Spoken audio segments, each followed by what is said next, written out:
Vale, for the jam.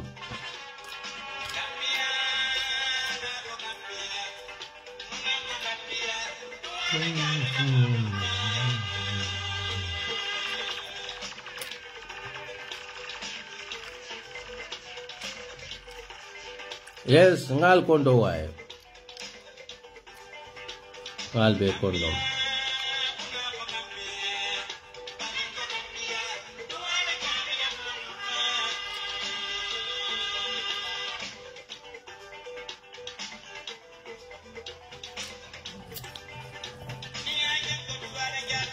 Mbari boja. Ngal kondo. Ande tiyo ni kasuklo muna fenko. Ande usama Senegal le. Ngal be kondo, you know.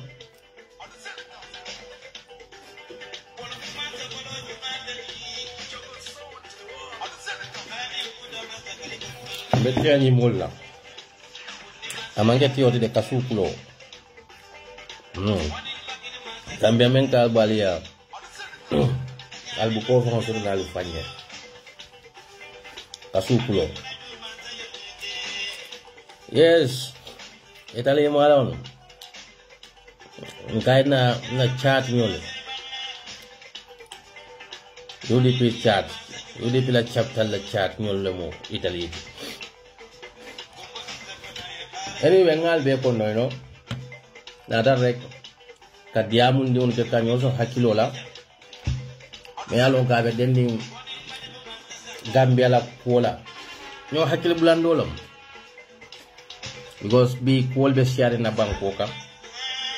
Me alon ko it's very sad. Banko mol ka president al ka president tombone. Al ka president tombone premier kamala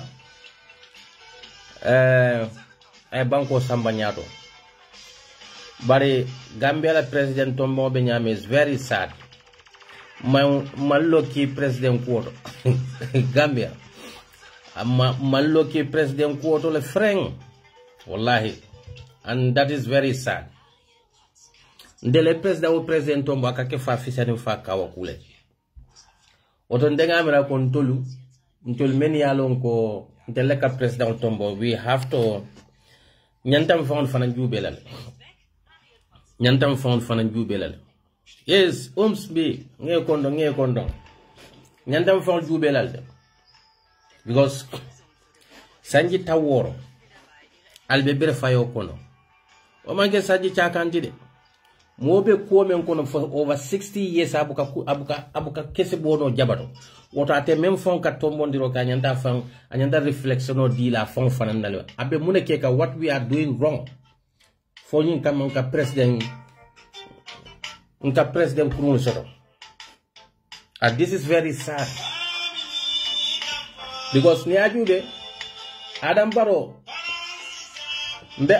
la diamol la moy kan. I feel so sad. I feel very sad about it. And then I am balale fandi Gambia fane. President Meya longo itele mo banko bela president. Eka Gambi eka Alpha le kili Al Mamul Al Kalul amanto Al Mamul Al Kalul dambantide. Bari aketa sama Senegal le fanti men yalo ko la jiko be dende sama Senola. Tiyo tia sing fela bena sila. Ila tioli be kila nyame imalo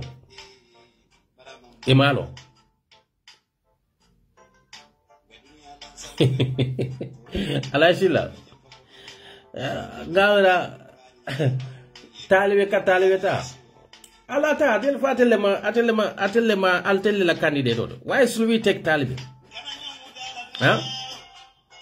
yalo alashila. You see today, yes, Mr. Baronge Kondo. Today I don't even want to talk about Taliban alamolu. But mbeku makilim fulali. Mr. Silla albomu ite fango mole kono alaji Silla. Itomu alaji Silla. Atel bebe mole kono meni yalon kalbe albe banko kominko amanke banko tinyati bare albe daji kolle tutu kanna banko ka me yalon ko sama it is going to have a very bad impact on our society. yaje ni society kadaji kon tayya kulta ka fasa because of na media lebeje, because of na lafin na kuolam. Yalo muna be kala problem. Tomorrow it is going to have a very bad impact na banko nyinka. Yalo sometimes media am de safo ko mola political right lam, yes. But Adamadi ila right be ko kuto, do not forget the moral. Moral lamu Adamadi. Yaje society was society han tuwabo men yalon kon ka fo misilmete de kafiro lamu ay date ala kuto. But hanne atari date ala kuto. But ila morality, dignity yo kanda bakele adu based on moral wala kina ko tubabu du betaka. Bawo Gambia bi mul ka fene ko nyim bago president Karbe do ko wala abe do ko wala bar wo bukan stop frunga na banko bula ndi won be fala sahara kono ndo mal be fa kan de sato kono wo be entel mo kilul e kam mo fonje tubabu ja ka fo ko ha Gambia be ta kanne bara ba plan ka kado manati de nyim bagwe la because of munam hardship membe banko nyika pour kala family life change. I will believe even ourselves wo kamuna nyita den ka diamo men fonke o fon ya nyita den tel ko lot of there are many Gambians, many aloko, they are very fake. Taliban, I don't even want to waste my time on him again. And then nobody will, change my mind on that. Because the one thing I believe, Adamadi ni dignity, Adamadi yaje ni ma moral sodro, ni moral tinyati la Adamadi ya kono da bantale. And there are no society in dunia kono membe dadala without moral society. It's only morality, wala ka honesty natindi. Because nye moral soto ko dol beje kala fi kake hanning ayatar ko ila democratic right law bari nyanta jube la benyim ko menkela. Is it fani na Adamadi ya tataleba anin na culture tataleba anin na dino tataleba hanning ayatar ko ila democratic right law. For example, bimbe menje kan Gambia kono. Yes, Mr. Fofana, ke wude mama de Fofana, ke ka fonya de ke wude mama de nyoli. Ke wude Hey, Gambia, I feel sorry for that country. I feel very sorry for that country. B, ni ko na alpha follow meni yalonko. Wale nyim banko la independent o dia la ye konko la kaburo ko ne ko bi ke wude musumama de nyolu. Wale kanyo kafundi nyoma Gambia kono ko be la mitunela. And we call ourselves Muslim nation. Gambia di bebe siring, a bebe daring ala, because most of us we feel treated. We are as we feel we feel ashamed to talk about it, or we are afraid to talk about it because we are living in white man land. Ke wude musmama de nyoli. Iko ikamitung kumande. Yalo nyim bebe fuara yalo kono. Nyile nyim menke Gambia tengo. They will not do it in Saudi Arabia. They will not do it in Iraq.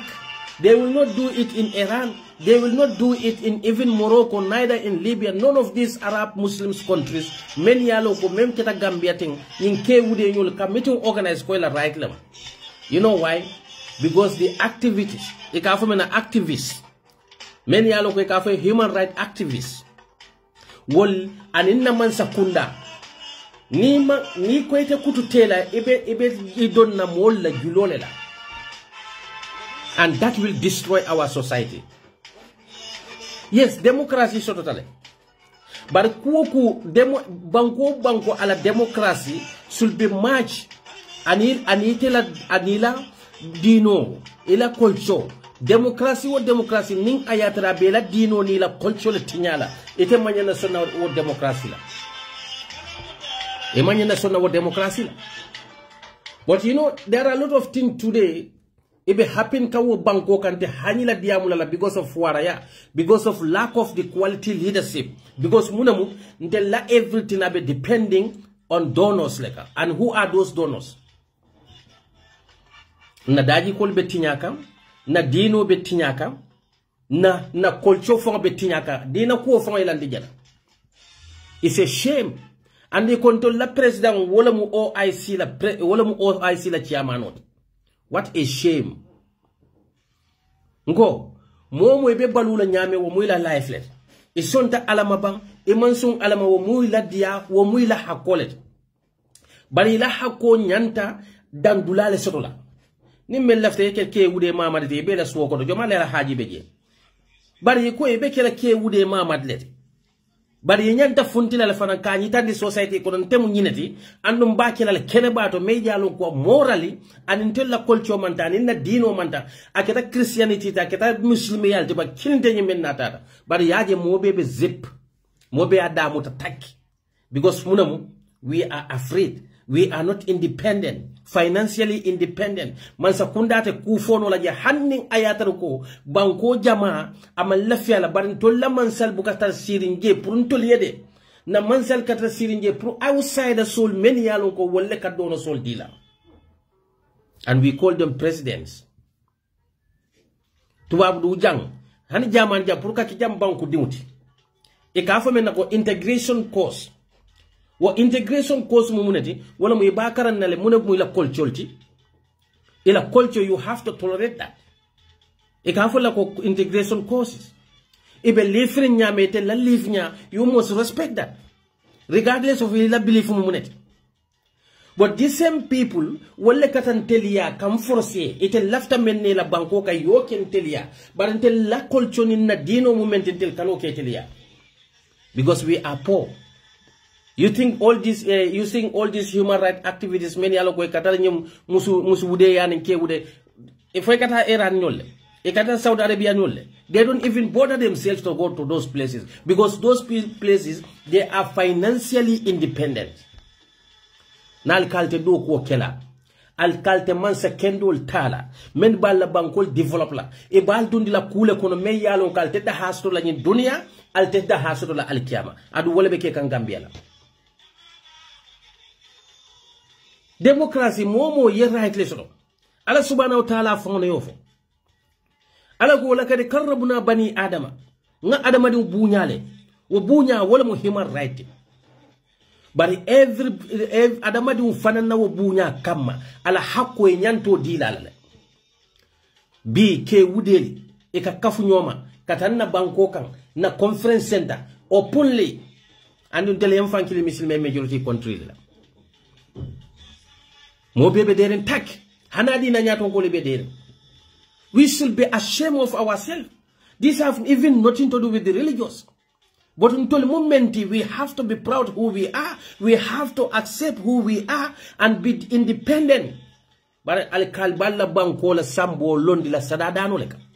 Al temman saltala men yalonko they will create a job. They will create a company. They will create a factories. Many alonko regenerating the resources. Many alonko banko se independence so na fani.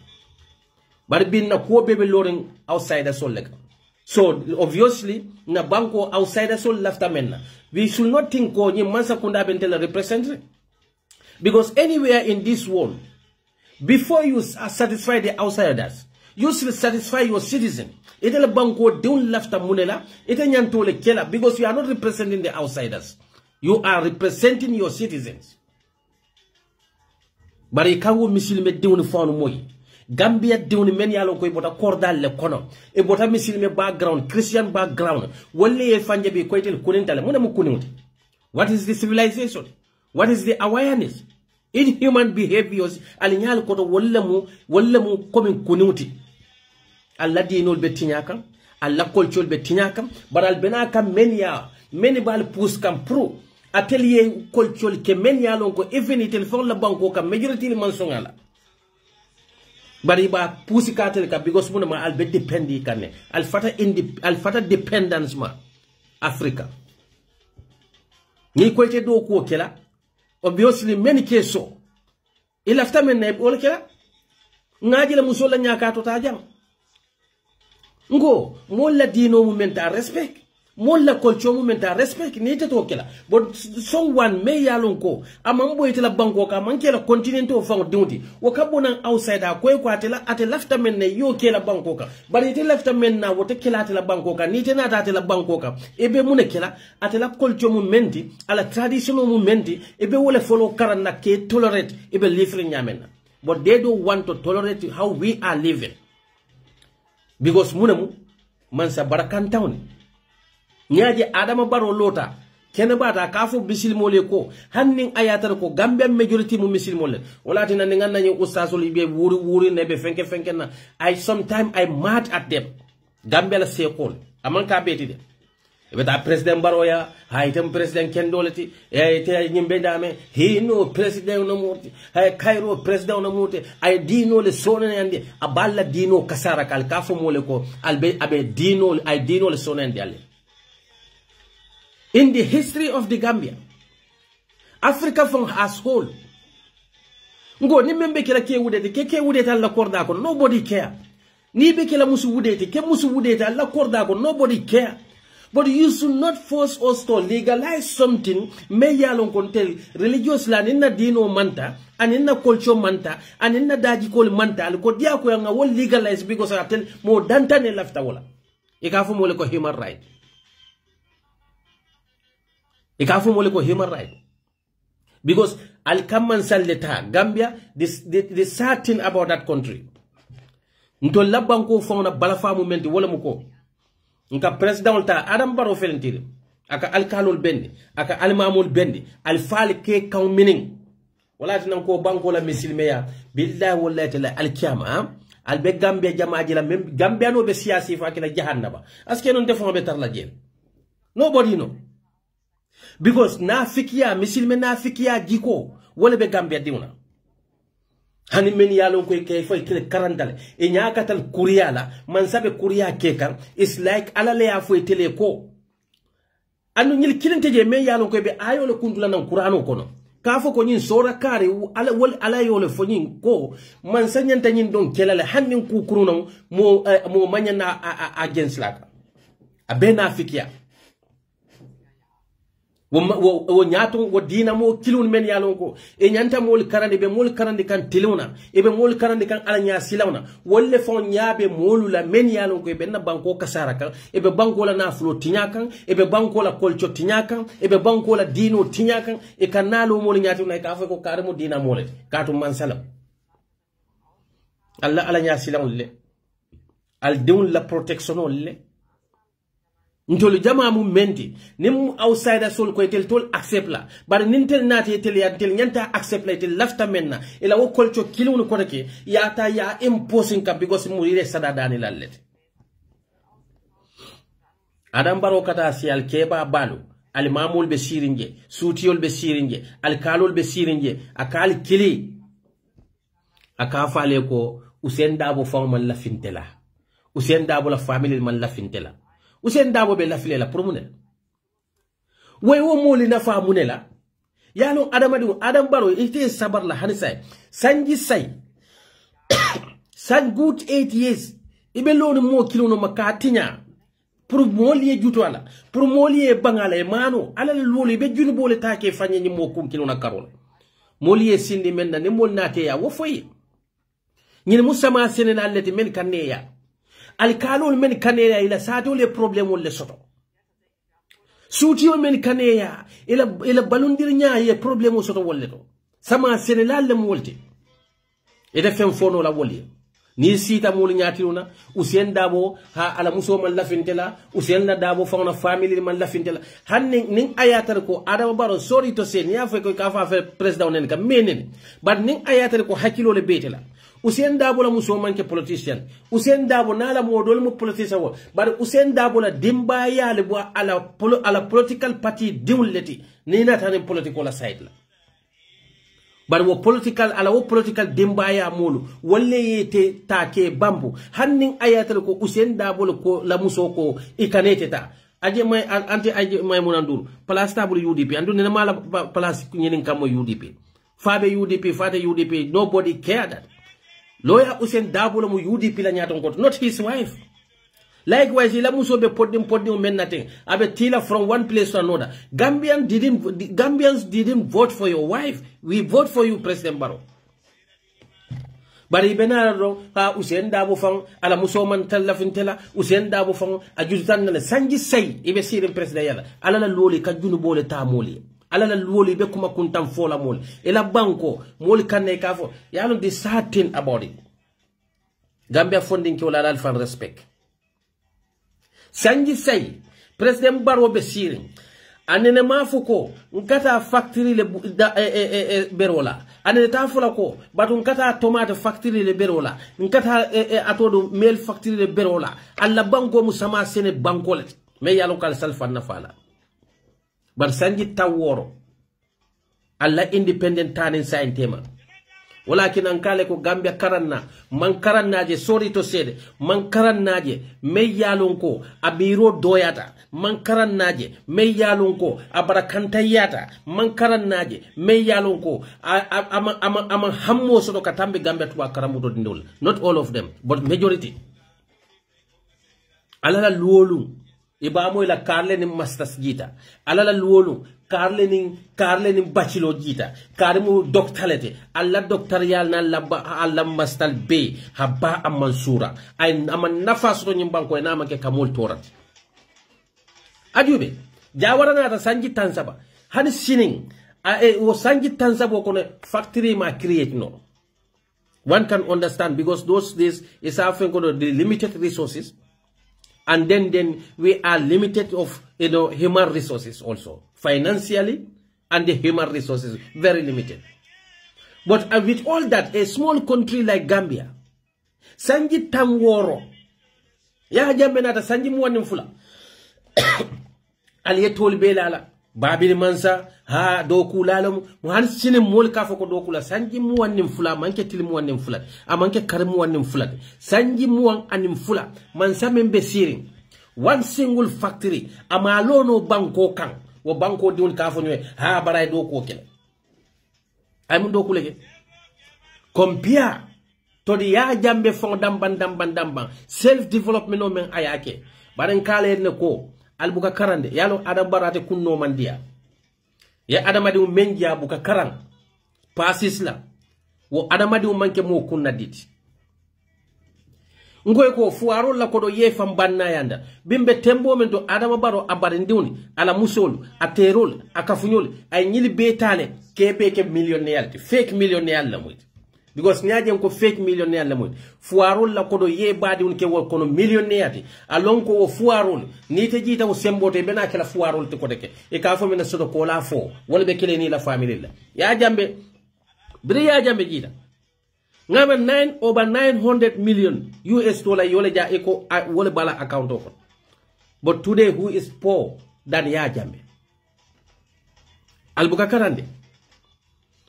Gambia di un fon alla ko bala falti de.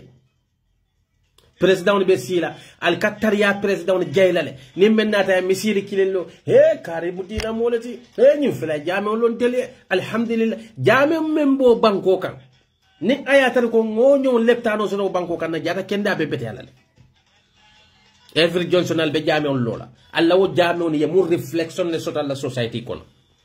Yes Mr. Tal al kanyin jame on mello ndel ma fu jame lo man bete ade bare adamadi wala balwo ka wo kuma yande fana important alde ale jame on lo karo bela bare ye jame on lo al kata salul melago jame kono ala reflection o man bondal bala alla salul nafalle kadu inna salata tanha anil fashai wal munkar salo kam mo bon fatandi kukuru ni ku jawolle bare mo e kan ni membe be suñarola abe salilallam abe jakabolallam.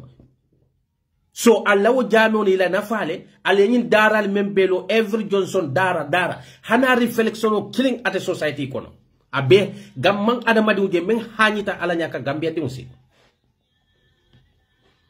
adam baro jude sanji say iba fala ha barobe do ko wala sanji say one single factory adam baro malono alla population no less than 3 million mbenyin sate o men kono Gambia sabale be bola kono population na afula o saba wala be bola kono population la karol but one day iman si koy kon na courant tata wala ji ko wala ben sanji taworo na la nyim masta sol wala atina gam manjuto adamadi wona me Gambia tuba karamu do non dasi isi fan civilizing yaje fan mo man pare ono grammatic competition mo mano katambi to Gambia tuba karamu do no ka speech safe kuma dima ka safe mo mano katambi Gambia tuba karamu do bari ñom ka fo men na ko loddi fuurum ni ba ñini na ta Gambia sa banko ka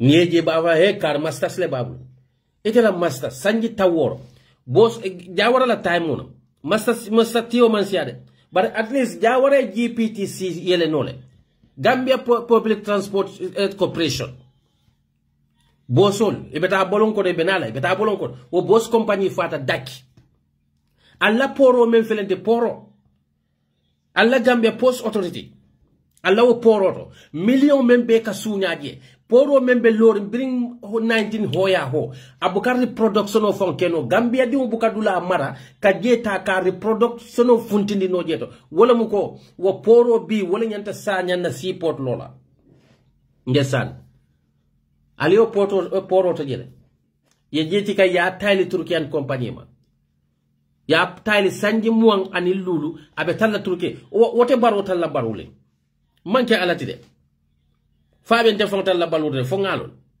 sanji muang ni lulu abon ni nyil ministre sol ni barola ni cabinet o moli abon di sio kono ba ime mira sama dindiulla sanji muang ni lulu aliyen Gambia la poro ta kari Turkish company la. But the sad thing about that, wala muko. Brio company, brio porota kadi Turkish company la. Gambia na la nyi diplomatic holder soul. Inila nyi master holder soul. Inila nyi bachelor holder soul. You cannot even manage your own resources. What kind of education do you have? Alal fanyini kawala. Namanke grammatic competition. Jomale ka English of fono. Ibe kawni falendila ngino angale kay kamda ko hani nyille fang Queen Elizabeth mamare wala munyilti baral fon la natural resources ala yal so fermen al man kudute no wala ko al nalla nyin kara al nalla nyin diplomatique be al nalla nyin bachelor certificate be abe haba amansura Gambia diwni nyakoto because momen karanta ite man fuarol bondino fento fo ite nata depend wo fuara kilo le ka kela fuara yata ka ke preso duma ni tara Gambia Post Authority al tagi jube bi yaki ka yadi Turkianol mella wo Turkianol for the certain about that wo Turkianol nin kodi manna inin kodi lenata bi wo Turkian ngamo ko news to ko wo company kilun wo albarak me yalon ko yenna poro dila ko be Gambia Port Authority be je modernize la e man fen sanje e man fen guda natindiji e man tafas natindiji ye men tarje bo fen kilun yilla use ka but they able to clear the containers in at the port signing container tol nata e bu kame jefa bari Gambia di un men beje ebe mol torala ye business jamala mo jamaka kontina sambo Gambia kono bi ye jama ya kine jama ye kontina kio stop wo banko kam atel kontel mumum adama di sifallete ntel mumum adama din kam mira nyadile is it not a shame bantalan ko li kabonan aliye bantala atel kale karan leso university level banko kam mol be graduate la luolu albe mol graduate congratulate la Facebook kono luolu ile eni al nalla everyday congratulations momo nana ta yala nafu findi odo yeah I thank God my father and my mother my brothers my sisters for giving me this opportunity for helping me to carry this journey. All nonsense kuma ba fo ko la da fenketa wala panta e bukeje kotek they became a thief in the society. Thieves. Walakin al bebe fala fuara yala ko. Gambia la diplomatie e la ñi master holder sol. Sada dano ni suñaro ko lay kamune keno. Al fon la banko la Post Authority al masambano. Banko ndiwo men kamuta ko Gambia sanji muang sanji taworo al kali alla independenta population less than 3 million people. You cannot even supply the proper electricity in that small country. E kana amoy billion ne filta jana million e buka amoy de wuli tawde e ka amoy le billion sol ne filta jana billion ne filta jana million ne filta jana blonda open blonda, but you cannot still have a single factory in the name of the state. What do we have na state mune be bulu say? In fact, ye dumandi umentari state bulu yo fon be tale kabe tile because the Gambia Ports Authority is belong to the state. It's belong to the state. Gamtel belong to the state. Yabe bulonda. Wo itel mulondi tiolete. Ila londo fon la banko nyim banko ndi ube doyar nyame mamade jino. Sai ka mulondi le kara. e ka mune karam na manke fanya phone ka molta ke impressive to just to impress people e ka ila angale kawla sai wo Turkish company me yalon ko enata Gambia itata kodota Gambia bank le 13.5 million euros itato le donto bare ajubede what 13.5 million why can pour rehabilitation ato do pour port Gambia port ta ka rehabilitate ka fo menna ko ka renovate why the Gambia Ports Authority sanji taworo poro membe lori na tinyata ebe taxpayer sol la kodo le tala hansain ka invest wakuna so the resources that they are generating from that poro akata min tole na airport of fele lori sanji jol ta Senegal how many airport le beje Brin 19 hoya ho ya jambe na tay boss gara solo mbe wuri na because del Gambianol niya fa kandimi bar kuniwne dasatan na bankoka ya jambe o boss station lo he ya jambe la ni airport woto won tel dindema e ka wala wo Africa be wo airport o nyontel ndekete wo mo boss Africa banko do la boss station amani la train station force so wo airport la lo ni sign tema Eka kodo membe collect wodlato. Civil aviation cannot even build a proper airport for the country. Hani airport on nine problem also. They will still budget the taxpayers' money to renovate that airport.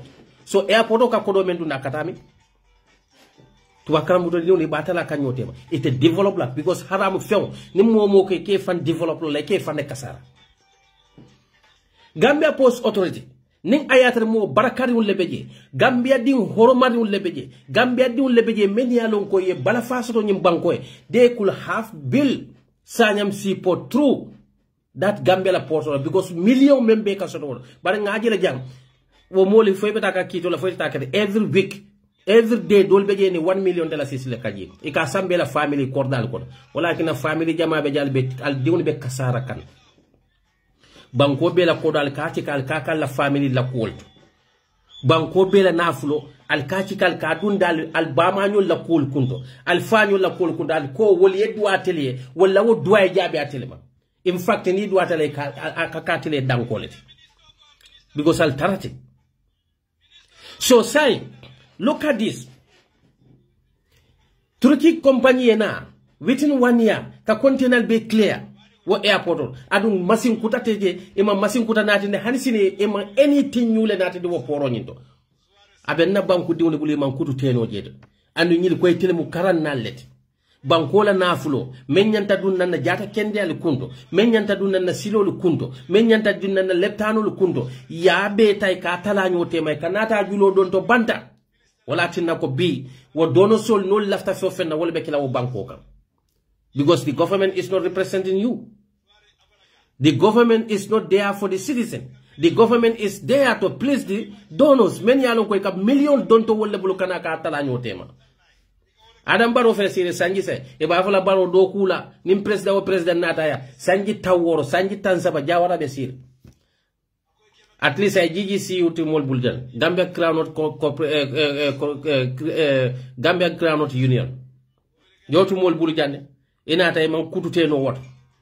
How many people ka wolle sen kata Cuba, kata Venezuela, kata agriculture karanje. They are spending taxpayers' money, millions of taxpayers' money on their children to go overseas to study agriculture there. When they come back, all they can do atodum workshop open workshop, workshop open workshop. Ekamune keno. Wala kenan kale ko Gambia funding kewdu. Man adamadi uje men jawiyata. Ka Gambia la nyum fondi ke karan nalisi wala atina bi nalen na politiko jube it became a luxurious politics is a luxury in that country and then the sad thing about Gambia malo fali ya realize wo banko ba nyatilin ka disaster lela because bi ya jube look at this youth movement United for KMC United movement look at them. They are all young people. Many Yalonko, they should be sitting in university, learning engineering, learning medicines, you know, saying what didn't do it. For example, Kemo Boja. how old he is. Sorry to say, but how old Kemo is. Intelligence is not about karika diamunole. Intelligence is not about the karida angalele moi. That is not intelligence. If you are intelligent, you should be able to depend on yourself. But look at Kemo Bojang and his kinds. What do they have as a profession? Nothing. Now they want to depend their survival on politics, which have no future. Because as a young man, ite man fen karang, ite nyanta tan la sirin ne ka fen karang, but ite ko ilabal wo bena den na jomal la politicianol, taxpayer sol la kodo, ebe jikir wolek. Pare balam, kada si official to, nga workshop le soro jana, and then the politic, ni ko ebe la survival ni lola political ka forget about the morality. Most of the politicians, they don't have moral. Look at them in that country. Bi safujan dundung, sama yafun dandang, because that's where their survival depend. Fole te tonyat. Eka dong robo min tole. Ekela bungur jo nyadile. Ekela ndawalul bondi min tole. Niaje mkonna banko ba nyati ka disaster la. Most of the young people today, they are into the politics not to change the situation of the country, but to depend the survival on the politics. And you cannot depend your survival on politics. You expect any meaningful development. It can't be possible. How many of these United for Change movement? Ila members will look at all of them. Many alongos today, some of those people will nyantatan la siri university la kono, ebe studies la. Some of those people will nyantatan la medical field la kono. Some of those people should be architect engineering. Some of them should be construction engineers. Ebe nyanta wole karana puruka banko nye left in from the poverty. Now they are now depending on the politics. And we expect that country to change in the future. Because those who are supposed to be a future leaders, now they become a liability on the poor people. As someone whose survival depends on the poor taxpayers' money, how do you expect that person prime more on the fuara yakon? The young people. You never see something like in Europe here. Most of the time, yet Europe, the young people, they gather together, whether they are doing the entrepreneurship, sharing their ideas, how they are going to create the investment. But now the politic gathering in that country is, totally controlled by the young people, because they think that politics is where one can make it. You will never make it in the politics, my friends. Even in Europe here, most of the politicians, they don't make it. Because politics is like a voluntary work. Politics is just like a social work. But politics anywhere, tata banko ka ye politiko je ya ake ko coming ko the source of incomes. Wallahi, billahi banko titala. That's why that is where I have problem with these young people. Many along ko ye fan ko United Movement. How many of those people more experienced le people? Yabun qualification nesoto. Are we even serious? Are we even listening to ourselves?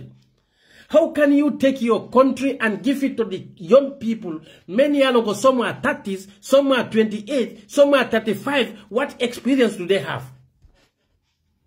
What kind of banko sambalamu ideology? So that's meaning they are also coming to depend on the donors. Sanji tawor al bankunding bi natan teleman sa kendo soto nyaton ka kendo soto men yalon ko wol manna ka ke flamboyal life ti wol manna ka depend taxpayer solka bi Gambia mu nyanta kuran ko kumbola la ba Gambia nyanta kuran ko kumbola la ba barajube young people insulting each other. Benyo bani kan nkanyo wulunya fonyo jomalle la kola e mafias Gambia politicians, most of them they are fake, whether you believe it or not, because they are seeing you and I and another person as an idiot. Ibe politician ol jila ni ila friendsol betakan ila childhood friendsol bari iten ila childhood friendsol be kuyala ini la best friendsol be kuyala itelle la ko ka iten ila friendsol kata sini be kachala. They have a very good connection with them.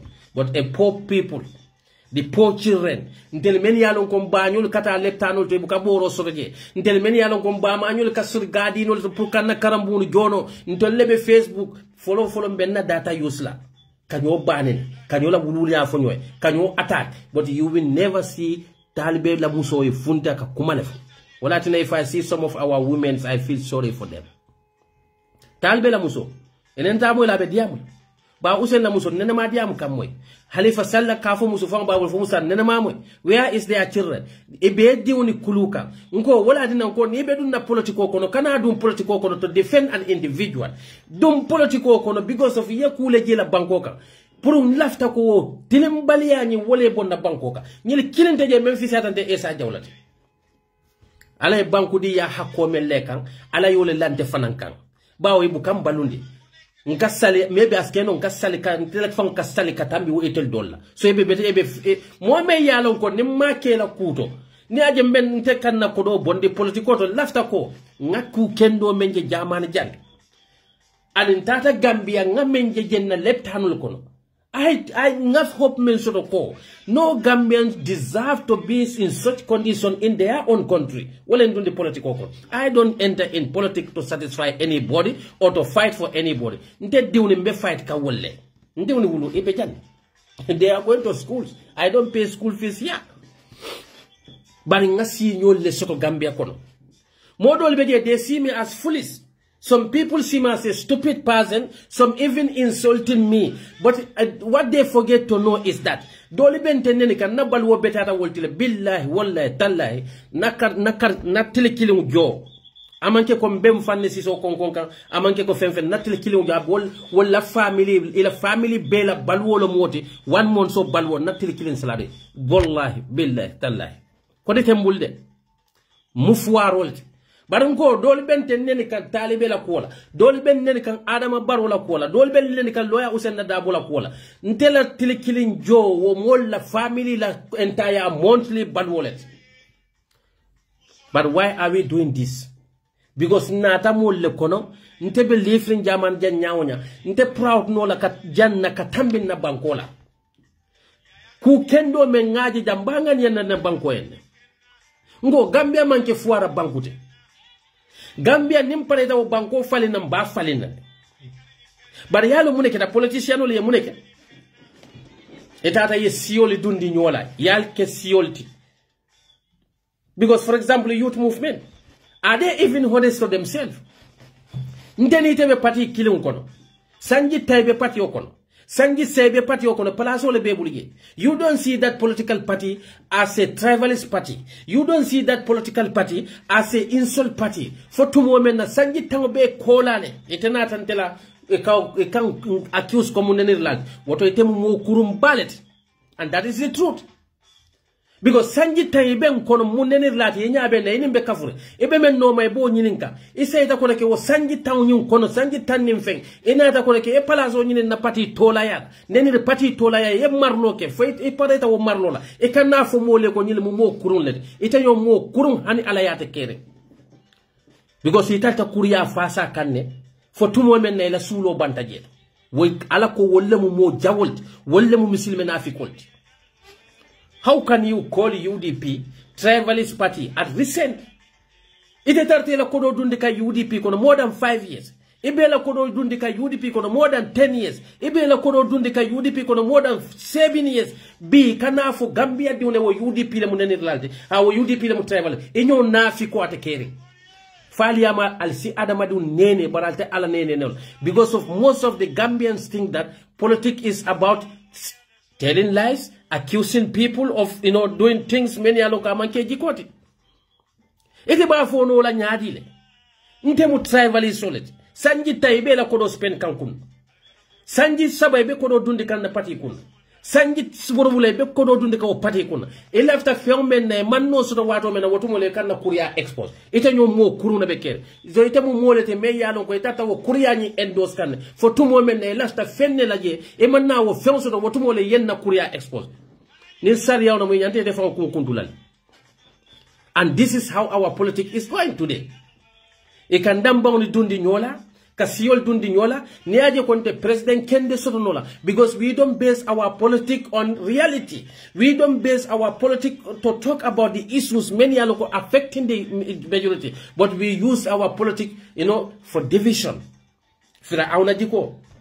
Ala menfo ala inna fir'aun ako inna fir'auna ala fil arda ja'ala ahliha siyaa yastadha'if ta'ifatu minhum يختلون أبناءهم ويستحيون نساءكم إنه كان في الأرض مفسدين فول الجيكوتة غامبيا كون على كفرة أونا تتبان كو كان to divided his people كافو بني سيرا لان كول نين دول مومو كندول لت نين دول مومو كرون لت نين دول مان بيتيا pour نين كمالا to concord them anda ka kad mo ka grupo dol ta ke lam fundi isaje na ye lam funda sinaka tilimbaliya la wolika because now I mean divided we see each other as an enemies folete gambia kon fira awna jiko bari man saw man saka ka fana labang buka nyinya ya jambe ay hakila labang nyinya tan adu adama baro fana labang ta nyinya la aketante esa nyala manke nyala labang ta nyinya adu momo fana ye fanta ke fam misale adama baro la ifana labang ta nyinya la wala tinan kale ko youth movement al balla political start kanyama al arriere koma sensitize the people based on fact. Do not sensitize the people based on hate. Adam Baro fele sangi saya sita dawda usen dabo la muso fangman la fintela usen dabo la muso be la file la munda fo fatu ba baro te bulu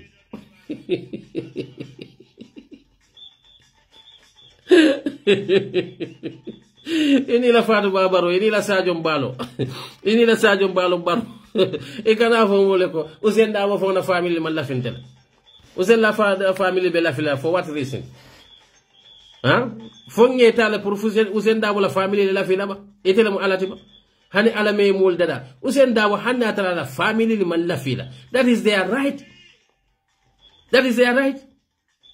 but adamadiwo kana fo be mul tala ka pour ka mo kada ka ko use ka mo hate yalo ite ka wo mari ka kuma kurun fama nyame ala ka jambandi wonyal imaje sanji sai usen dabo mu la traumlet is your nightmare. Is the nightmare alone. So I tell many alone, I tell KMC movement. I tell la politico nali me keku. Billahi, manke alatide, alabe menkela, warning adamadi ukamel for the killing today. But the alafana kwa malafi tonyerola. Alako umazad zalimina illa qasara. Tonyendir la mbukela fa femfenna, na manke ke kasara dro. Bawo kuna yitebe UDP kono sandi worowula sanji say talibe be UDP le kono talibe keda UDP la organizing secretary talibe be campaign ka UDP say wo be natil ko UDP mu party jawolet UDP mu tribal party olte talibe was endorsing that tribal party. In fact, he stand under the ticket of that tribal party until ayela tribalism hide at a lafta menna ayo so tembo menna anata do nyina moso do wotumola benna tribalism expose kam. That's the highest of hypocrisy. Andu waka muna nyidandi mola kuria bawo mo kurun abe kuria la itenata ya fasa wo kuria kan because of ilana fale beje telephone kuria ta katambi wo mo kurun nyinna. Bari komin Gambia politicianul e ka diamu komin ko moli mankuni e ka ajele ko nyim banko diuni mankuni ni fem fo e kan lawolal wala ti nabi they also want to depend their politics on what? On deception. UDP hanga fale ne manding kollam. You see, that's why you will continue to produce the useless president.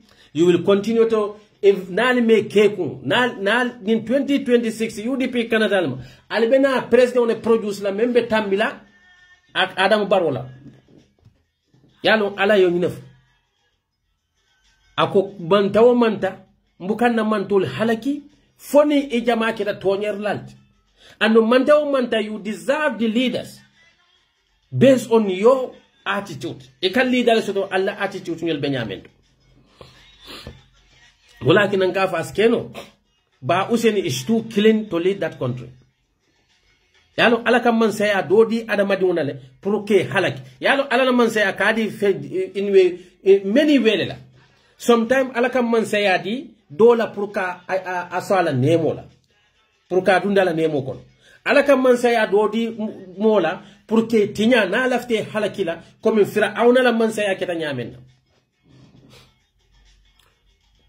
Fir'auna la man saya keta nyamen birin ala lafta halakila ya fan jambandi fakara fu mole ana rabbukumul a'la ndele mal mario te membe kototar bar birayo kumofo hani e buli same yalon ka tele kam mol marché atata Fir'auna yala kay nyin do men fo me ya mar wala de So, atel KMC United Movement. Ando many kallo alkafo mole kalkana talibe ma. Ali sabar. Nga karfala audio la mwele. Karfa song. Nyili mandari mole nyilin kang. Because they believe iteko. Mole bero fay Adama Barrow. Because wal man la fi UDP la. And Talibe is the winnable candidate. More men bero fay Adam Barrow because of through the frustration wal man la fi United Democratic Party la leadership la wala kine tata bero fay but saying aning alla invisible voters soul coming ghost al California the ghost voters because I call them ghost voters alla undecided voters because someone who voted in 2021 how can you call that person the more voters decide come better bero le tala ngata voters card le ta alon nako ngani yo balam ba fayda da mal ka fo le ko undecided I call them ghost voters alla ghost voters soul right instead you go and aleta wo molta ke convince ke natin dalia alga UDP la mol kol dumala ha dabo fan ha te winnola ha kamara ba fan adon na brode yato fo jelde kamara ba kodo wa di wato ni bugati la kalolo ate o kay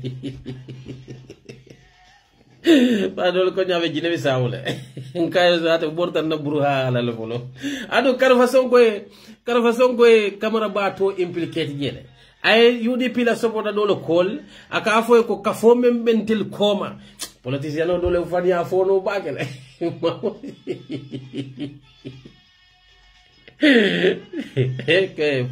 amna yenen politician demun fen billahi yen hana amna yenen politician ñoy fen reglen de janga den janga fen den de am nga politician de den dem university fen pour ngem muna fen pour ngem mun fen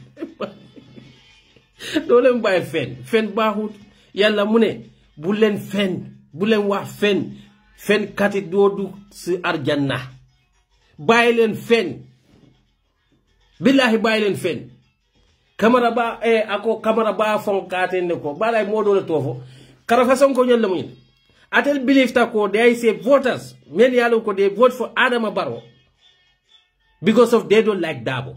Why can't you go after those voters and convince them rather of trying to destroy UDP and then found la mol kana fo hal kana nyilma ne nyilbem opposition and they are going after our people. You telling me al kafa al kada talibe ma anu nyaba la benna mol leta kay be kumul foke men manso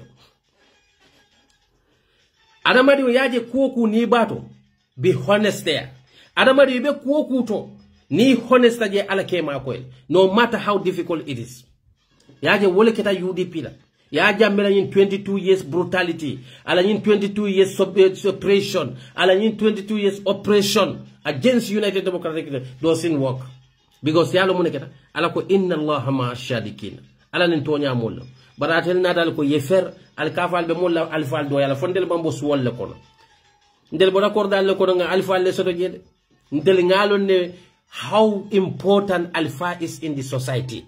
Nina Tatuabduja, most of their people, in fin, medical press, most of them, they are pensioners. Many are like pension tale, because yalo neko what did they need in this life again?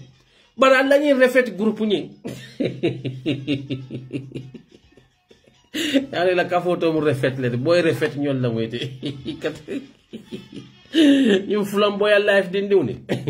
Ila flamboyant life depend taxpayer soul leka. Without no experience. Nko alta karang. Politico is not something that one should depend your life on it. If you want to depend your life on the politic, you become a liar. And you become a moralist individual. Because munamu, your morality at a guide nola at one place, because you are always looking for a place where you will feel comfortable and where you will gain something. For example, mbadi yalo mbukate tofu back. MC Cham, political transit or solo muitil. Like most of the people, I can't even understand. Yalo kila ay kuma kilimfu. Nina mutonya. Ako ijalam sta fashna ma shaitan. Ning adamadu mamalo soto kwa kakile mendiatai. And then the politics in the Gambia. Count the moral out. Many alonko the people many alonko ila baluwa mantal lorin politikoka will kata steering dula kilometer because they are looking for the interest of the country. They want the change for the whole country, not for an individual. Will kata steering it. But more many alonko they join in the politics so that they are the survival. It will depend so be bolo political. Those people they have no moral. They have no integrity. They only consider their interest. Wherever ila interest be dame, that's where they will go. And the same people ibuka malo soto niko ebela politiko lola atodi ebela baluo dunia baluo lola politiko foye mali balia because B, for example, MC Jamahan boy UDP could follow. He start attacking UDP, even saying that nobody will want to make coalition with United Democratic Party, even though at a besiri wo position of mentor ning ayatar ko tubabu dulum they will resign hannatar ko luwale sembodi da madama party la positono, party la tiketo etel tata wala. They resign from that political party. At the same time, they should be resigned. They should resign from the position also. If there is integrity, I mean. But that is their bread and butter. If they like, let them continue. But what I don't understand, munatina molke lamweni molla hansai. Because I myself, I don't even want to take a minute to listen to such kind of people. Hanni ni be political party killing. Because adamadi una moral important. Yenyin dunia je fensa bala be adamadi ubal. Walakina kila ko ning adamadi ni laftat nafiko taman zero lonna. Mook bala jube me yalo ko ida hadasa kadaba. Na faniya fodron na ya daila ka faniya lef. Abe feofe bola be faniya le bodila da ko. And it is sad today there are politicians many yalo ko ila balwo be lo fo faniya nyineka. Ida wa'ada akhlaf na ye lahid rab ka lahid wonyin tinyale isa fonde la fo bi ha yalo politique ni mo dra ka fo ko politique is not a religious fania tapale ya bakon muslime dunga ka lo ka fo ko politique is not a religious. Political parties are not religious. They immolate do not trust such kind of people because the moral wole muslime ya guide dolo isa min ne Gambia la luwato tanate. But munati ne bukatulo mean because it is your moral, anila dino la moral mantanyola. Ye fambaliala. So what a moral la mu adamadut. Moli bukata genola. Ndela dino kono geno haramutan. But Gambia la luato jomale kwe konita da geno yeluala tinya. But why we don't do it? Because muneketa anina moral mantan na dino la moral mantan. Woto ning adamadi katar tintin din dunia la luwale kam akate moral du be jila wala adamadi ya katinyale wala kina asike wuliya fota te mallala asike lahiri tinyala te mallala. In fact nga wala soro na society ko bi the people many ano go bi talibe ko and the most confused person bi talibe la nyin kampo kono is ya maintain sanya yaje adamadi ni man grateful droy buka malo sotono. Sorry to say this.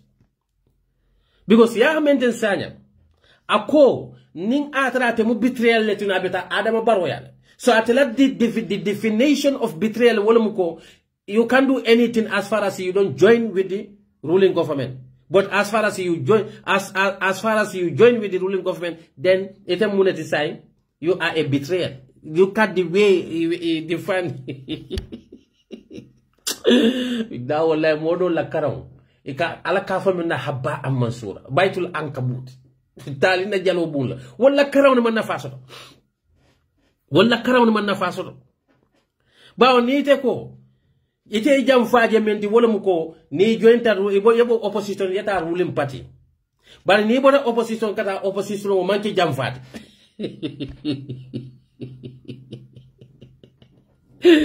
jam faade. Yeah, Mendenzania. Jamfa does not meaning the itayaki jomalela. Jamfa is already written. Janni tebe o jamfa kila. Janni political party bena jamfa alaya safele abegele tila na taya taman sero nyitandi molla ko ni nyinke jamfa la moyti abolu kono ja nafiko lo moyti betrayal is part of nafikia munam betrayal wala mu koy ni molye ku siti ye boycott aten le lota jan talibe le lota jan dema fode talibe Ahmad Bensouda wala lota ko akon atebe I rather leave the politics than betray United Democratic Party.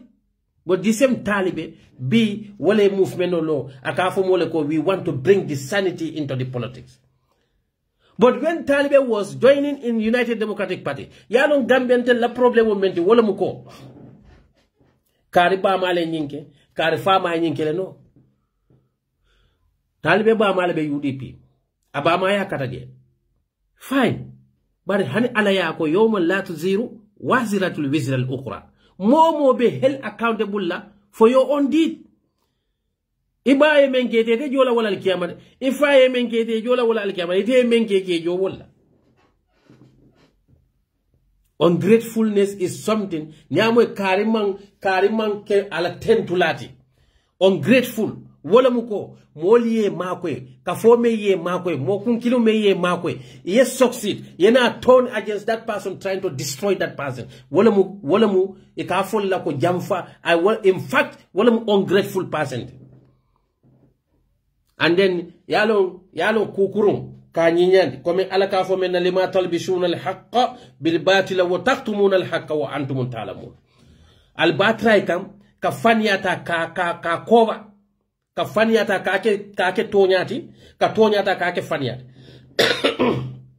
And then the certain most of the politicians in the Gambia ye memuta politikoti wala muko batu nga kari koli duma nga kumoli faye memman soto nga convince la ilaha illallah fete yamirete fala pa ala ko anta abudullah alinte alabatu ka annaka tarahu comme alnyabente alal fa in lam takun tarahu fa innahu yaraka wallahi hanne albe dawda alnyamantante alante alabal jerine alo kal kun kono e be o men ko lay ka fay ko ba usen le nyinke ba usen le fa nyinti nyaroke ha ba usen le fa be da tele ko talibe lo e ba foka pour moliye baba usento bari salo nga manke ko molbe banka ete molsi bamba usento bari wotabe fisiala bawo munin dunia harje nyinonate bari te alale be bankete to kati be daji ko le fokan ala ye bandaji ko menna e be daji ko le kekan ala ko kana menke so woto moli ye bangeto wala fisa ala ye bangeto atul men kanyinke alale be banka ngateleto alinga politiko ke based on principle alin kana politiko kana nyinandi ko moment politiko kana nyinandi ko mbota suwol le kono mem ke da dina suwol politiko kana nyinandi ko be murukan ala yale lolum be molle bade kan ita be politiko ke ka me yelon ini mol be sonkala talibe la ko talibe do sin ke ayu maybe talibe may recognize you because you are fighting for him. Adam Barrow dinjo alkadi un mol e be ni neniro men beke kan Adam Barrow alkadi ne moy diabula ba Usain alkadi njomala moy diabula because he di un kulu ine wela hadi tel ke jang e fundita dawda mol ba fla e kare di un mu nyinti daji ko kendo bari ite diwu ye fundi ko he fo nenir la le diwte nyin he fo fan ya fo la le diwte nyin he wo jam fa la le diwu nyin al kanaso ya le diwni chodi wala su sama baw adama di be ko kuto kane e bande dimbaya kane damban ko mira momo ka fo me ko politiko mu fan ya folete wallahi ite nyanta politiko bulalale because fan ya haramutan yuharrimu al-qadhibu ala mukallaf la dalil yaf ako fan ya haramuta mukallafo male.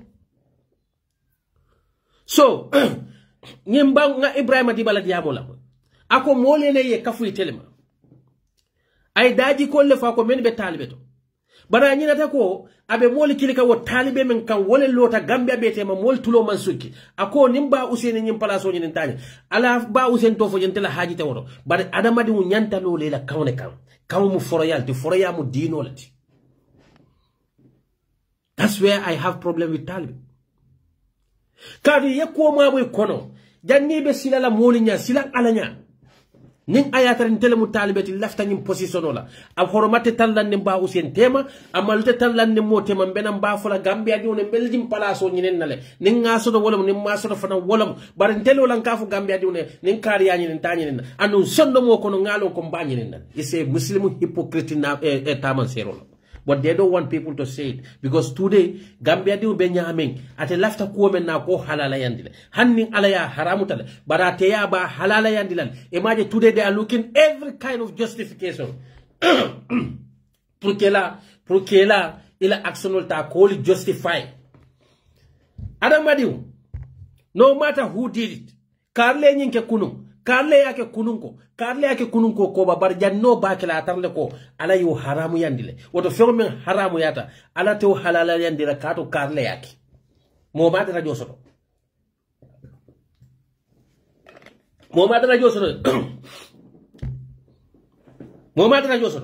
so walakina most of them, if I listen to some of my colleagues, I feel ashamed of myself. Wallahi billahi tallahi. Tonya adamadi ukafaline. Adamadi ukafaline. Bari politiko akanana moral bondimbulu. Politiko kanana moral bondimbulu. Mo kun kiluna kano kana kenna ayela sama anna mele sama tinyano bada be tole tinyala and itela wo to tinya be will have an impact on your children tomorrow. Idioni. Abe problem wala ne diun le kan sama. Bawo kunu itebe parti o fando. E montar wo parti o kono sanje killing. E mandar je sanje fula. E mandar je sanje saba. E mandar je kense fana gebe ko dole dunde kanje. How will you explain to your daughter tomorrow, your children tomorrow? Yes, I was defending this bad party until the time I want a candidate and they reject that candidate, and this is the time I live there. So you don't live there because of they are bad. Some of the people well, like this youth movement I'm sorry, this youth KMC movement, they don't live United Democratic because we are bad. Most of them, when they are living in Kamuna for lateral, lateral from most of the research nation letter are bogus. Those are stupid excuse. Those UDP of Tamandrinya does not match with my principle. When? After rejecting your candidate, right? That's the time UDP la Tamandrinya anila candidate anitela principle manda. And they want people to take them serious. The sad thing is, many along go alkali konte mambetea. Many ko alkali konte mu jamfalale.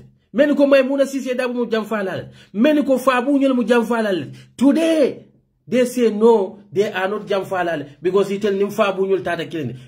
Ali benje Fabu Sane Nyel yela interest le je tata je. You call them jamfalale. Ite fana yela interest le je tata. But he tell interest ite ko woni Fabu Sane Nyel tata killing. But ite manki jamfalale but nyin don mu jamfalale. ولكن أكو لو اتبع الحق لأهواء لفسدت السماوات والأرض لمن فيهن.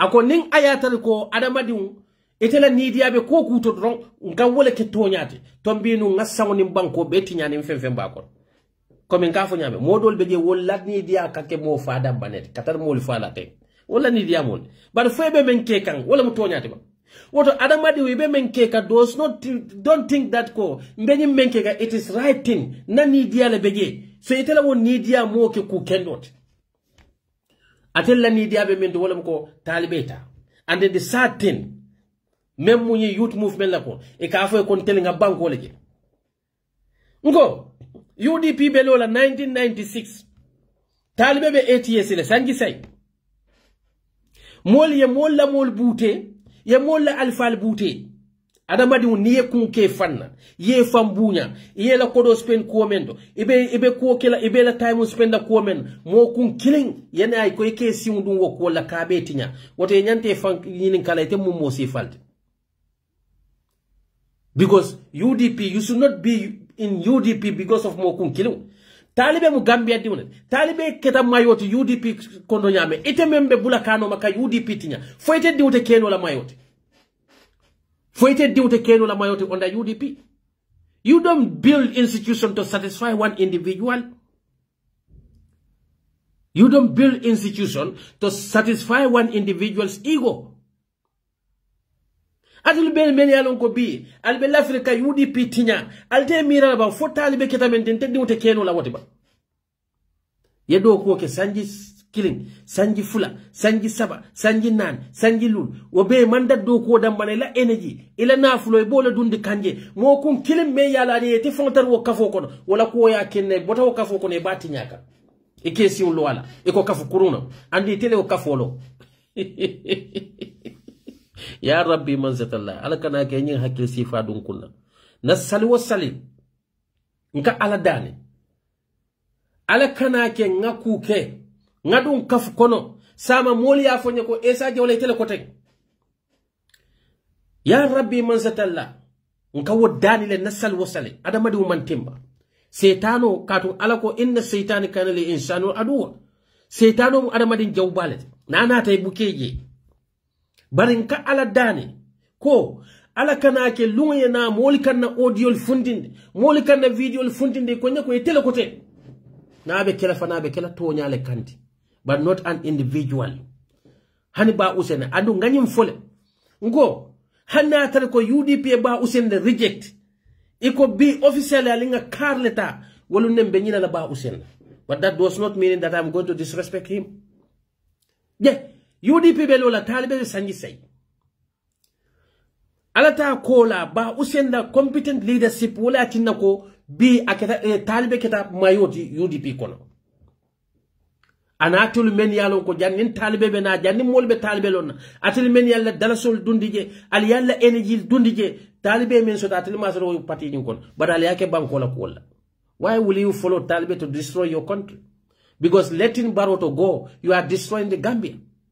And then some of the Taliban supporters today, they don't even think about their parents at home. They don't think about their children at home. They don't think about the difficulty that the Gambians are going through. But what they forget to understand, Barrow Tataba, Barrow Sita Sanji Kemel, Barrow Sita Sanji Talu does not affect Taliban Ahmad Bensouda. But it affects you. It affects me. It affects any other ordinary Gambians. Why will you follow Taliban and minimize the chance of the United Democratic Party? Why are you doing that? Banko warata nyintile. Kemo nyole men kallo e ka fo kon tele banko la interest leje. Kemo doya batale kallo ka nyatile ba usen nyol la kafola. Ka fo ko wol mam banko je etelle banko je. Ba usen beta kasola he was 65. Natal ko akumunomu abe join la APRC la last men soto la soto ay risk ay budget. Ala balwo wala hanna man join party la. He could be sitting at home. Bawa adiuni ne amo mben diun le sambala 40 la diun be 40. Mbedo ko la nyini nan diun adiuni be do ko la. Amantar luas la. Ni de kanalo mo me yalon ko ye bute ye mira femi pitanyola alfa jolle fata nyim party la kuoto ede ko e kanawo party le doyandi Gambia don yaje te la party olo. In fact 2016 where we are Taliban with my Barola boys la where we are Taliban because Taliban is now 38 to 39 years, so that's meaning 2016 Taliban was like 30 years old or 29 years. But did you hear any activities whereby the Taliban involved there? Because these are the kids, many American politicians who come into Santo Tonko, Wallantul, many alonko, na background all man strong, they see us coming come man civilized. That's why they put in Taliban's brain ko. Aine nyil temo si fakile. Taliban fone afa ko. Graduate UDP ko no moli afa na anyi mu tribal party le tini. Balate fone aje le ko tribalism te party nyi kono. And the same Taliban will be, they are calling UDP tribal party. You can see the inconsistency in Gambians. Do we even believe anything? Nkale ko institutional. Ibuka institutional dada. Kamo killing satisfied because no one more killing bota jedu. Munebekela. They build KMC movement to satisfy Taliban leadership ambition. But Gambia is bigger than Taliban. United Democratic Party, mo jolle niyo botaje. ande lafta na fikiya lon na menna e ka foy ko foytel dambande kala victim no e damba manke victim but it is good also to recognize the sacrifice of the people walakin ala fa subhanahu wa ta'ala aya fa qur'ano kono ako minal mu'minina rijalun ako kew na muslimol kono kewli beje men yalo go ilahi do tante alaye koy beta kelol to ako minhum man qada nahba molu bol kono men yalo go yela wallahi dol timmandile e kaje how important the lahido is but today in our society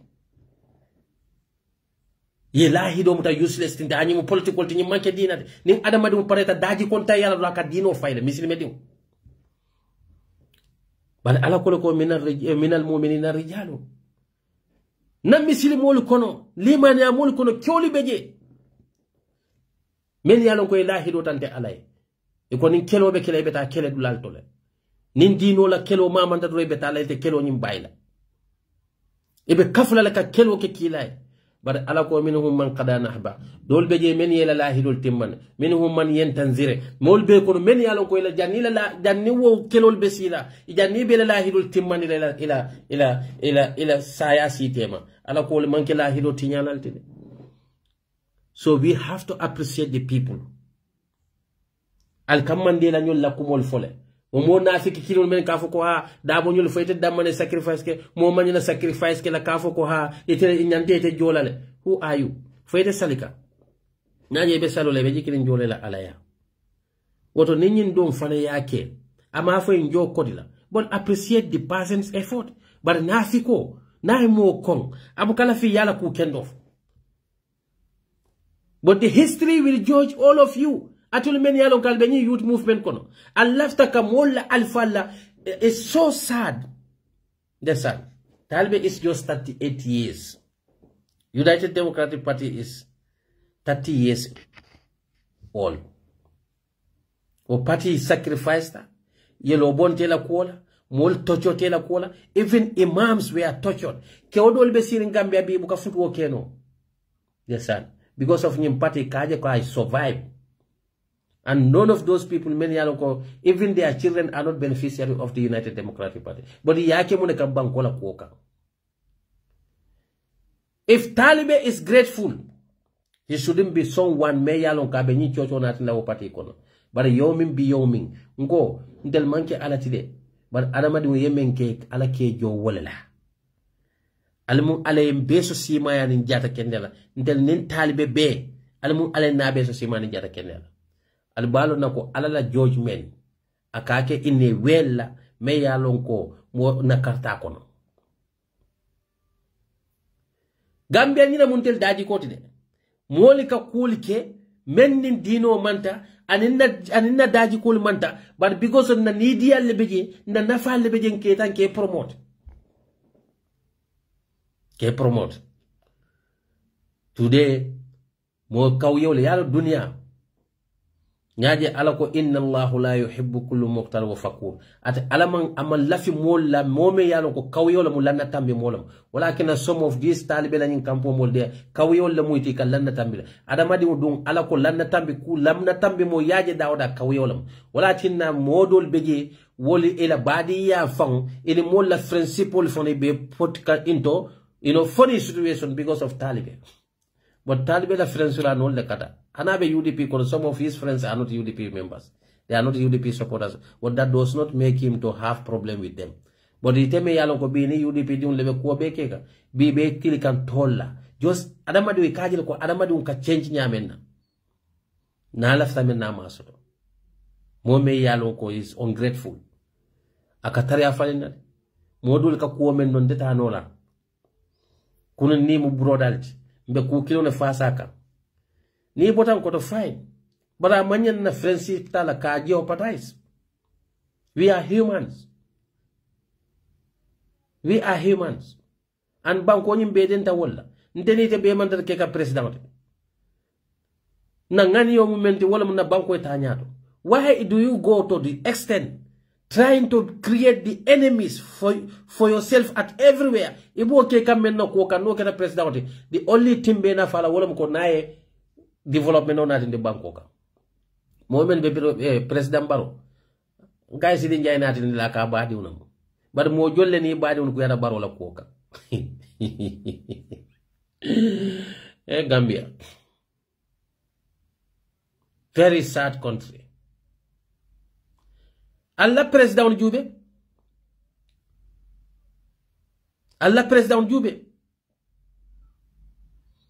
ne ajalte president kende soto nola ala ko manta o manta ako ma kunna mahalakal qura illa ala ahliha zalimun nte ala nte society halakila nte sate o halakila nte banko halakila fona banko jama mol kita tonyendir lalti Gambia bata membe lara kala fon la bulla barol kado ala ko ma ashabatu min shay'atin famin nafsika adama di moy kabbar kole ya ku jamaaje laare kay fon abote fon ne balade e fon na bulla baro ko bar kayro ni yaje mo bala jamaabe je ala la ya maro me alota no malam katu president tala ke dundi rek ya jambe na tay kay ko ya jambe te mol Gambia bebe la fritel sanji muwannim fula mon courant soto no anyama and say we are struggling banko men na population no less than 3 million bachelor degree holders all master degree holders all the country cannot move because individual nga kanule kar la ko diata ni diun kata lepta no tabe fala je isimo kanu katambe diuna sama Senegal la sama al fele bena fenke kan sama Senegal ila sama fele bena ila sama senefon fele bena fenke adama baroka al kalul kili aka al mamul kili aka afo ko dabo fawna muso man la fentelo what does that will benefit those people because he left ako moliye banda boto nkoy ko adama di musi kuriya nyaonya sayta kuriya ta nyaonya mo be buke banwato whether we realize that earlier is better for us. Yes, ndokoma Mohamed nye kondo jawla nga ngejo the earlier we understand that hani ala mentel da mo be man songama bar mo be kadwale ko ala yen nyatilindi tonyala me yalon ko nimfata sama akitosi ton sona yambul nyaje ala ko kila ko kuntum khairu ummati ukhrijat lin nas ta'muruna bil ma'ruf wa tanhauna 'anil munkar kila ila man tolu nyaje fisiyata man tolu beti mun dalila kan wala muy kay nyoya man ku kendo la kan yofatandi ku kurun ma woto hanne atar ko lafta molela niaje ku shiloka mem hanna tala dunya ni diala beje ala dunya nafale beje nin ayatan ko al kiyama nafata ja fay ko hay be ni men naman bete but today nin ganna mol je fofen na dro dan ko la ko diatan tele to we promote them, we defend them on it because munam ko hani mu dunya ko wolti al ni fata nin dunya al kiyama do ko teje yemen ke nin dunya ja al kiyama ke kondi bo wol ike kondi bo wol yemen ke nin dunya jang wala atina nin dunya jang ne kela alkiyama tinya nin dunya jang ne kela alkiyama fanan dada but we forgot that ko na balwo ko la nyanda falale na nidi alin kabule no bar ala ko ni lata tabi'u dunya alkana bula dunya ni dial no ela di diabe ko do to dunya ko na manke ko to nyala mu de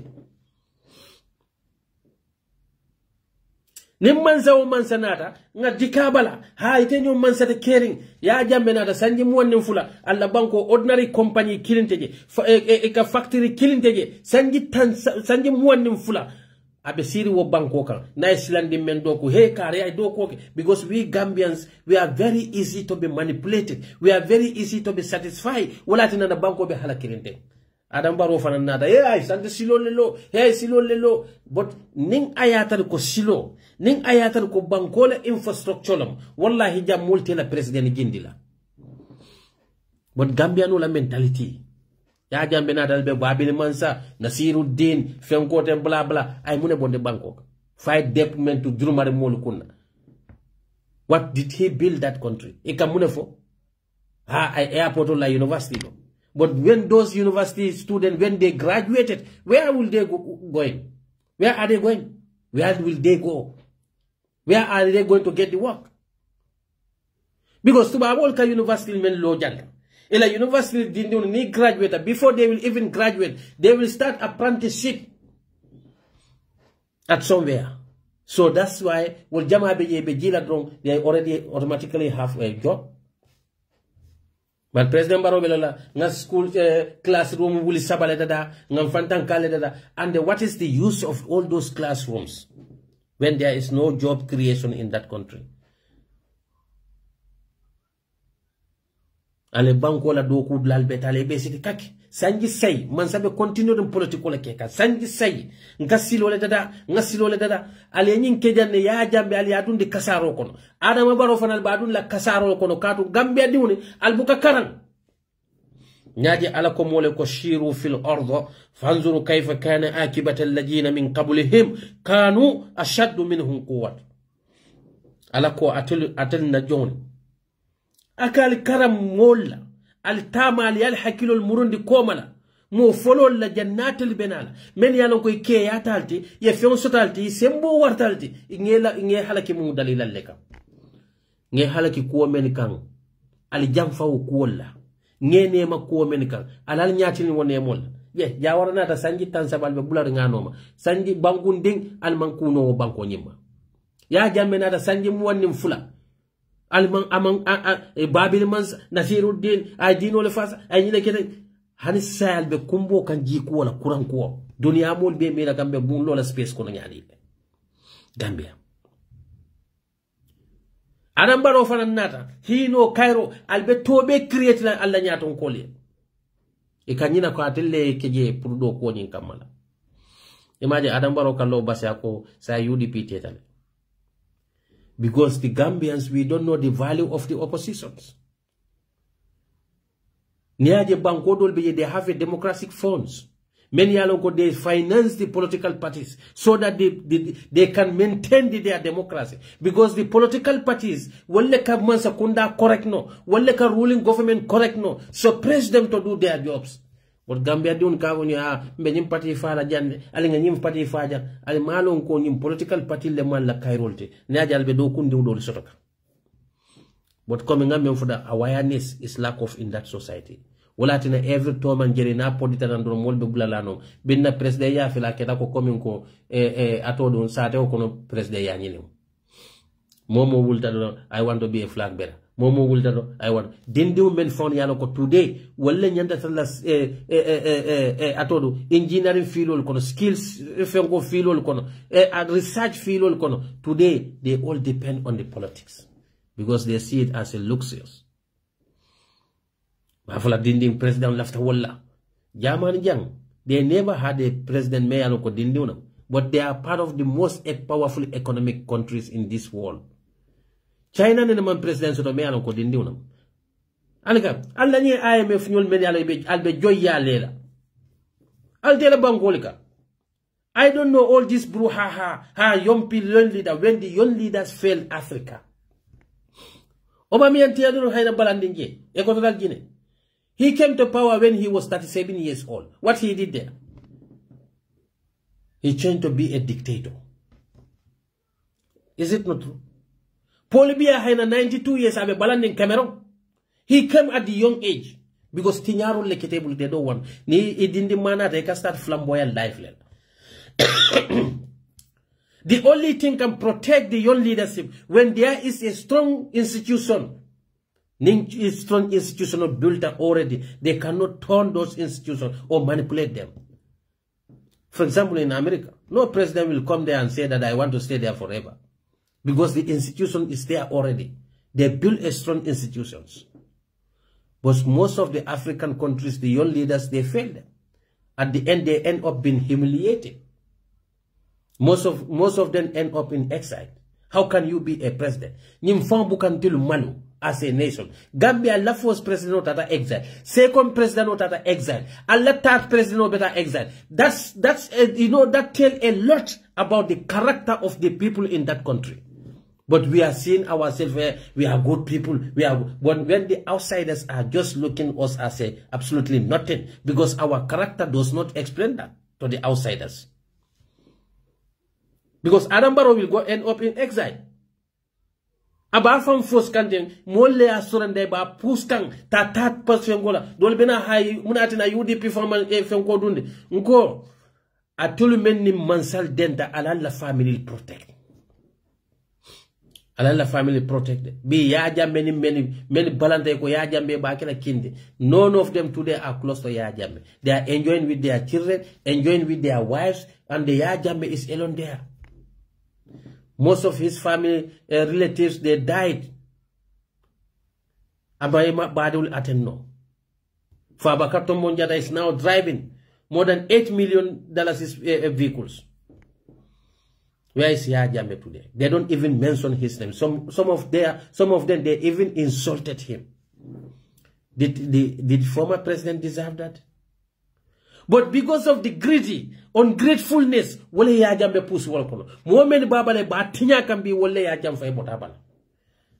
Jawara fan the same thing.